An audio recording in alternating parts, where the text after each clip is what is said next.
নমস্কার বন্ধুরা, আজকের নিবেদন না বলা কথা, লেখা ও পাঠে গোপাল দাস।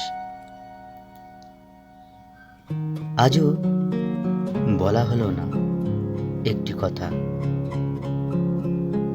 মনের ঘরে গচ্ছিত অতি সাবধানে। লক্ষ কোটি বছর ধরে ঘুরে ঘুরে আজ ক্লান্ত বিষণ্ণ হৃদয় নীরব নির্বাক। হৃদয় মন তোলপাড় করে যখন তখন, এমনি অনায়াসে ব্যাকুল দিশেহারা পাগল পাড়া। প্রায় মনে হয় এখনই সঠিক সময়,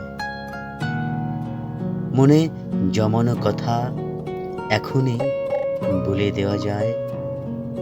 আবার হাজারো প্রশ্ন, অবাঞ্ছিত ভয়, লাজুকতা তারা ঘুরে বেড়ায়, পথ ভোলায়, পথ হারায়। না, ওকে আজও বলা হলো না একটি কথা, আমি তোমায় ভালোবাসি পৃথিবীর জন্মলগ্ন থেকে। নমস্কার।